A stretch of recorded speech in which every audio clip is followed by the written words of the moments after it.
E Serginho?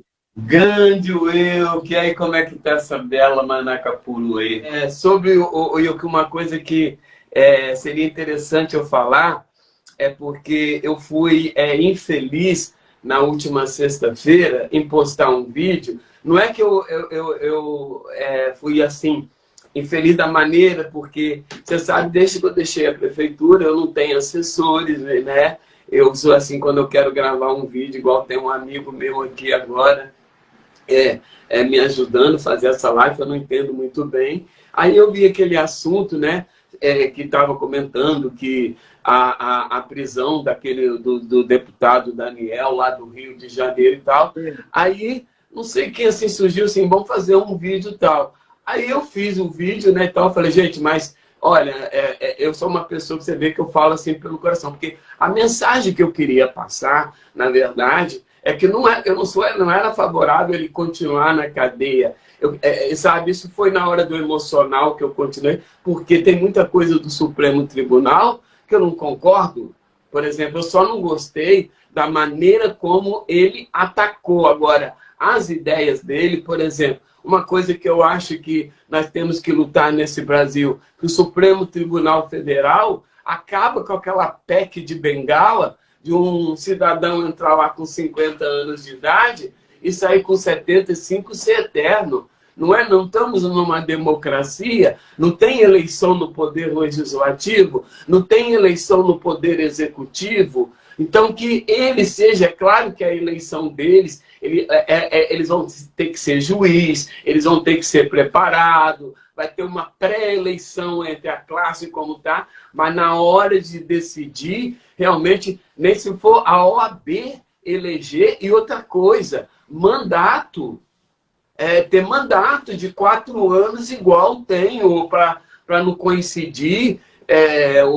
A eleição do presidente da República é agora, daqui a 2 anos, para poder renovar, porque a gente vê lá, não tenho nada contra ele, como o Marco Aurélio lá, está lá desde, acho que do século passado, agora que o Celso saiu, e eu falei, as leis vão mudando, as coisas vão mudando, eles vão criando, né, como se diz, vínculos, ideais. Então, eu acho que para realmente a gente ter um tribunal imparcial, ter um tribunal 100%, como se diz, ele tem que ser também democrático. E eles respeitarem mais os poderes, assim, porque eu acho que hoje está tendo interferência do tribunal. Por exemplo, o caso do deputado Daniel.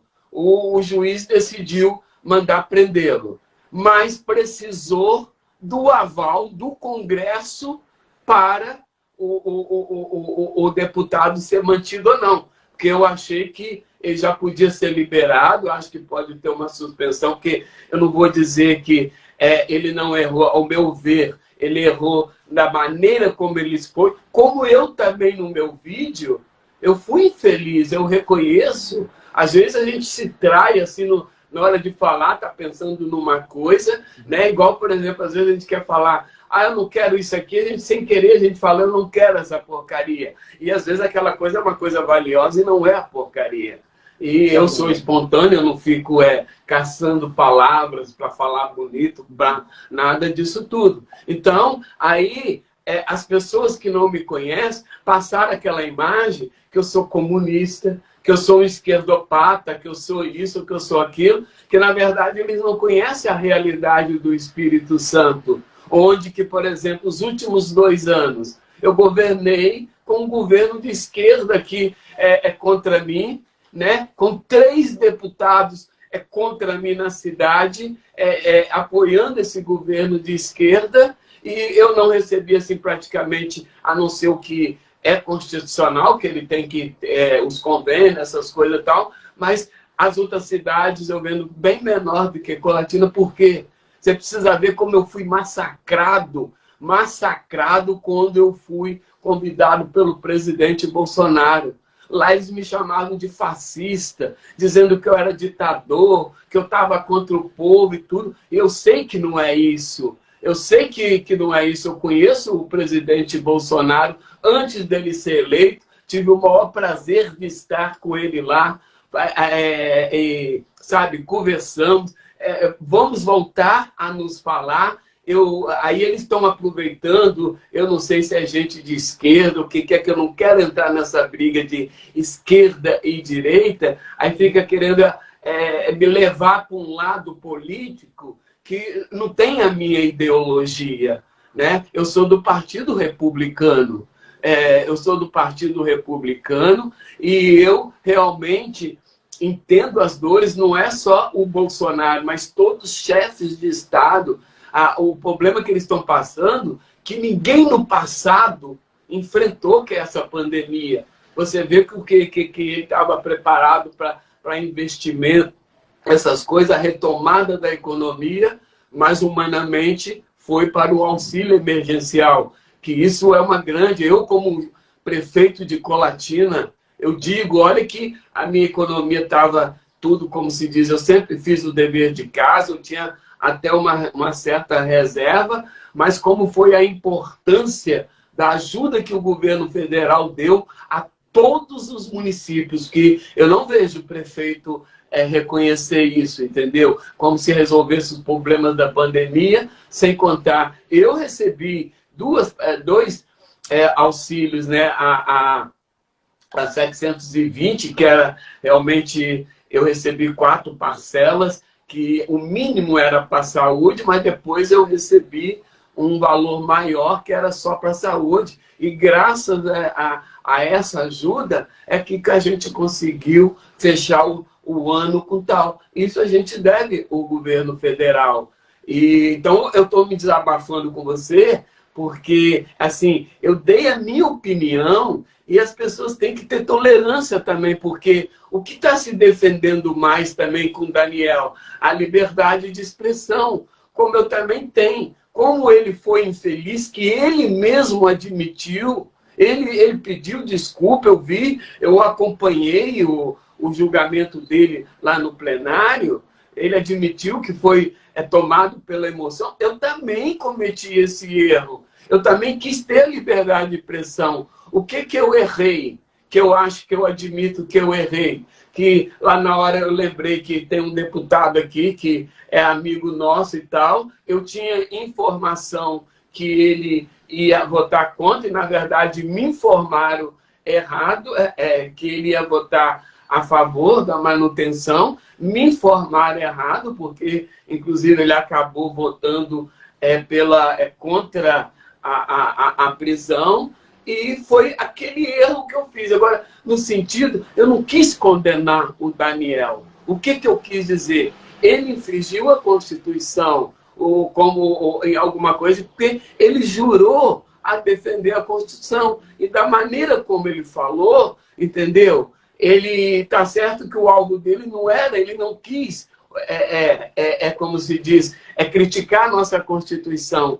Ele quis dizer o que artigos que a Constituição oferece e que ele não concorda da forma como está sendo, que é no caso do Supremo Tribunal, que não é só ele. Não é só ele que tem essa visão, né, que o STF hoje parece que dos poderes é o maior, e só falar que são perpétuos, eu acho que perpétuo é só numa monarquia. O rei só deixa o trono quando ele morre. Agora, numa democracia, eu acredito que deveria sim ter uma eleição com mandato, uma eleição maior. Não é só a eleição do Senado, não. Por quê? Porque geralmente, se o governo, qualquer governo quer que seja, se ele tem uma base boa no Senado, quem ele apresentar, o Senado vai aprovar. A gente sabe como funcionam as coisas. Agora, por exemplo, outras entidades, será que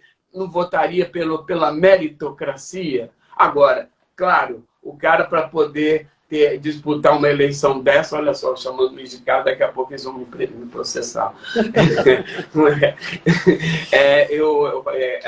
Ser um ministro daquele, né?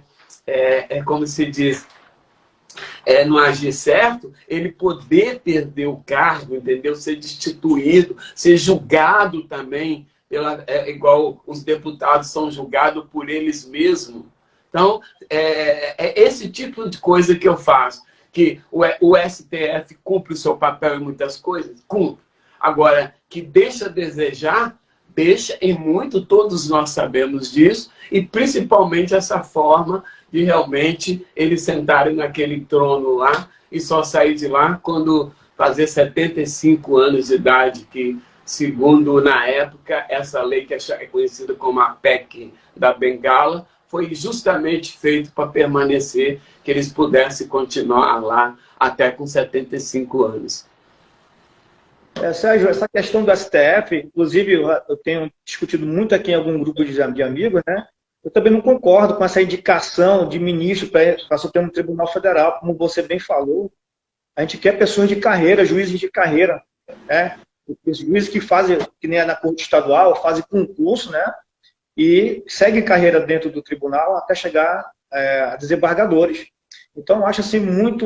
Eu não gosto dessa forma como o Brasil coloca os ministros do STF dentro ali da indicação política, né? Como você bem falou, teria que ser algo que fosse de carreira. Então, esse é o meu pensamento também. Com relação à prisão do deputado federal, muito tem se questionado o artigo 53 da Constituição Federal, né? Que diz que os deputados e senadores são invioláveis civil e penalmente ou quaisquer de suas opiniões, palavras e votos. Então, tem muito se discutido sobre isso. Inclusive, eu assisti um vídeo do Caio Coppola, né, falando sobre essa prisão, questionando essa prisão, que, na opinião dele, também é ilegal, que ele poderia não ter sido preso, né? Então, isso tem sido um debate no meio jurídico essa semana, de forma assim, extraordinária, né? Esse é assunto do Daniel. A gente sabe, na minha opinião, eu vi o vídeo dele, realmente ele falou muita besteira, mas na minha opinião...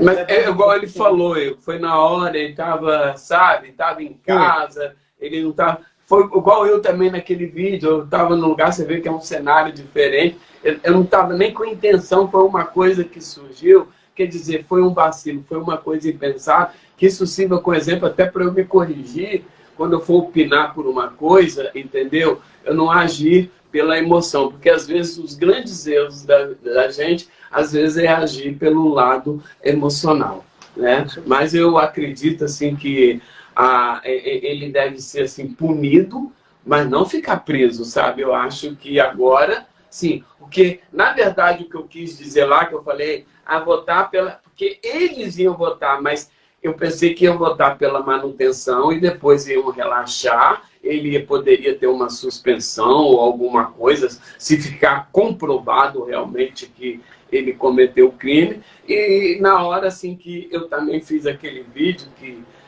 eu estava olhando também a forma com que, sabe, eu estudei direito também, as instituições, mesmo que quando a gente erra, por exemplo, o presidente da República, o executivo, eu não acho que tem que ofendê-lo pessoalmente, sabe?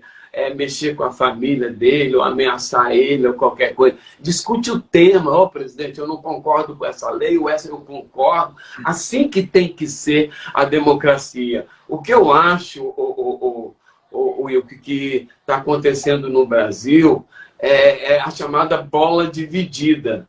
É igual, por exemplo, estão vendo política como futebol.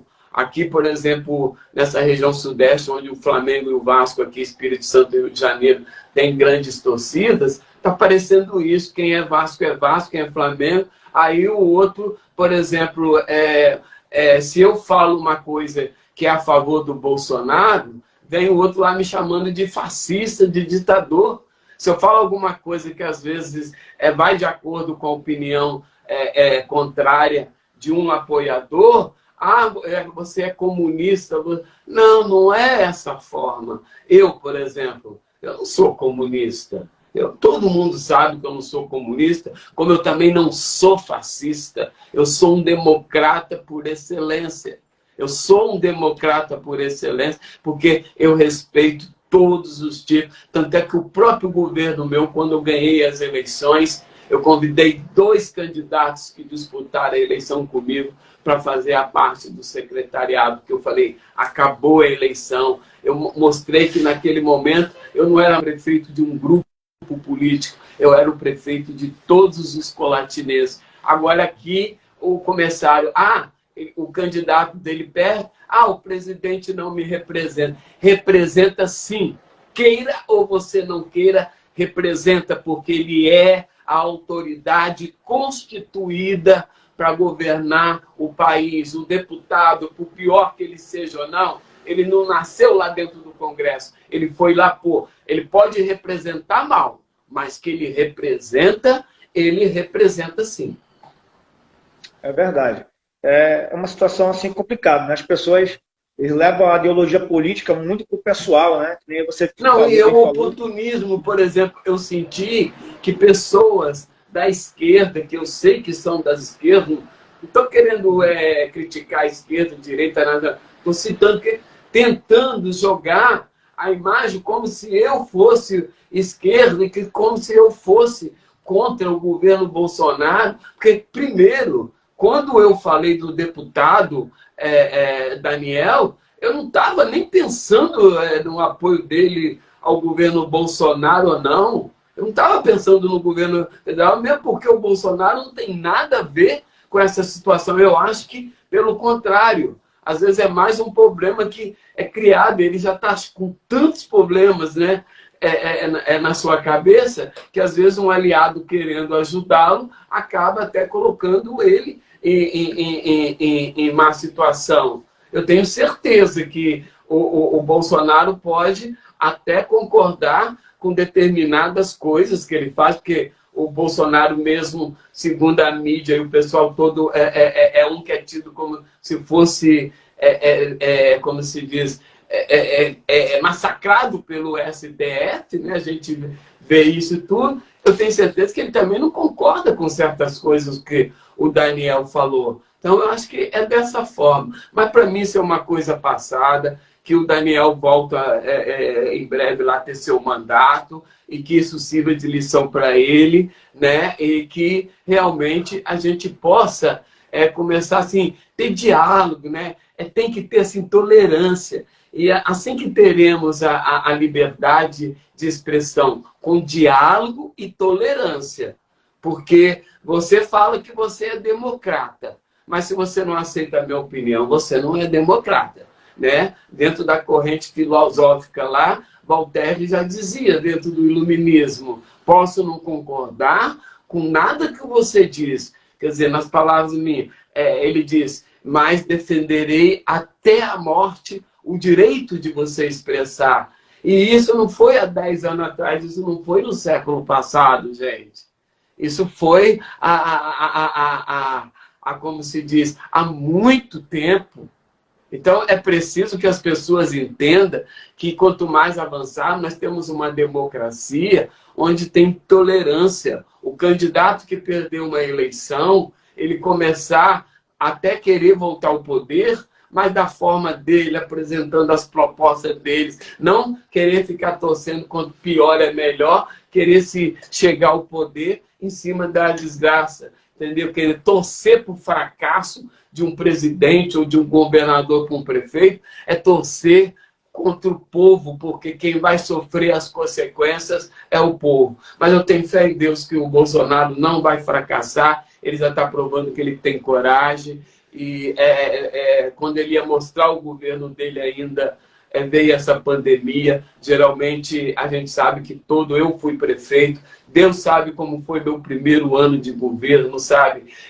Governando com o orçamento feito por governos anteriores, cumprindo coisas de governos anteriores. Então eu acho que o que o presidente da República precisa nesse momento é as pessoas respeitar ele como autoridade constituída e deixar ele governar, e o Congresso realmente analisar as propostas e ver o que precisa realmente a gente modificar esse país. O que nós estamos precisando é voltar com a harmonia dos poderes, porque do jeito que está aí falar que são poderes da União, o Executivo, o Judiciário e o Legislativo independentes e harmônicos, né? Isso foi até baseado nas obras, eu acho que é Espíritos da Lei, de Charles Montesquieu, mas a gente vê que hoje principalmente no Congresso, um grande segmento do Congresso Nacional, existe uma guerra com o Supremo Tribunal.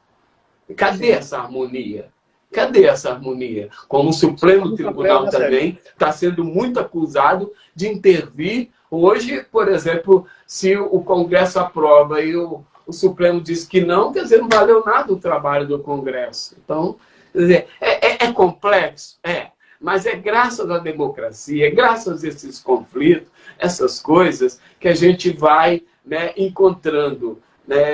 Vamos encontrando assim soluções. Eu tenho certeza que a gente realmente vai ter uma democracia bem mais fortalecida e bem mais forte, principalmente como o presidente Bolsonaro prega que ele quer democracia. E vocês ficam vendo aí que o povo fica querendo dizer que ele vai intervir, que ele vai usar forças armadas, que ele vai usar essas coisas. Não, não é isso não, sabe? Eu acho que nesse momento até a razão tem que prevalecer as ideologias. Estamos num momento difícil, não está sendo fácil para quem está no poder governando, porque eu sei o que foi governar sem pandemia, e que foi, e olha que eu governei uma cidade de 130 mil habitantes.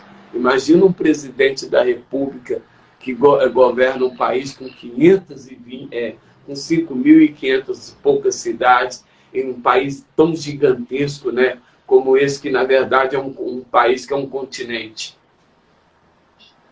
Sérgio, né? A gente sabe que é difícil, nós eleitores conscientes, né, sabemos que é difícil. Né? No caso, você que pegou a prefeitura com um orçamento baixo, o presidente pegou um país quebrado, né? Logo em seguida pegou a pandemia pela frente, tinha tanta coisa para se realizar durante todo o ano passado e mais esse ano. Acho que a gente teve que dar uma pausa nesses investimentos, né, nesse desenvolvimento. O Will, você me falou um ponto certo, que muitas coisas que eu concordo com o presidente, que eu me coloco no lugar dele, porque eu falei, nesse momento a palavra tem que ser empatia, sabe? O que nós estamos precisando é que, é claro que respeitando as devidas proporções, eu peguei uma cidade que foi governada pelo PT 8 anos, encontrei quebrada, entendeu? Nem licitação iniciada para merenda escolar, sendo que a aula ia começar um mês depois, tinha. Eu tive que, Deus sabe o que fazer, tinha saído da maior crise hídrica que o Espírito Santo sofreu. Um ano antes tinha passado a lama de Mariana aqui. Deus sabe que foi o povo cobrando, o prefeito faz, entendeu? E não reconhecendo as dificuldades. Você acha que, por exemplo, quem é o prefeito ou o governador, o presidente da República, se não quiser? Você acha que se Bolsonaro tivesse uma mágica dele resolver esse problema da pandemia de uma hora para outra, ele não teria resolvido? Nem os cientistas que estão estudando, que entendem, não conseguem resolver, agora que estamos caminhando. Então, quer dizer, se é difícil para o cientista também, imagina para quem está governando, porque os cientistas precisam do apoio do governo, os cientistas precisam, o profissional da saúde, para lidar também, precisa do apoio do governo. Se está tendo problema lá no hospital, na UTI, esteja certo que no Ministério também está tendo. Né? Então, eu acho assim, tá bom esse assunto, eu estou conversando, gostando de conversar com você, mas estão me botaram um papel aqui, que eu tenho uma live agora para São Paulo, sobre esse mesmo assunto, sabe? Sobre a gente falar esse momento que nós estamos vivendo e tudo. Então, Wilke, eu te agradeço essa oportunidade. Eu quero ver se esse ano ainda, se Deus quiser, eu tiver oportunidade. Eu queria ir aí em Manacapuru, né, para rever, né, para poder pelo menos desfrutar mais das riquezas naturais que vocês têm aí e agradecer o carinho, né? Eu não esqueço que vocês me receberam com batedores, desfilei de bicicleta e na principal avenida, o povo aplaudindo. Foi 9 horas da manhã, né? Aquela cooperativa cheia, lotada de gente. Eu falei que são coisas que, sabe, realmente não saem da nossa cabeça. Mas foi um prazer, e a hora que você quiser bater um papo, se tiver outros grupos aí que pertencem aos seus grupos aí, quiser conversar com a gente, seja certo que você tem um amigo aqui no Espírito Santo e um aliado.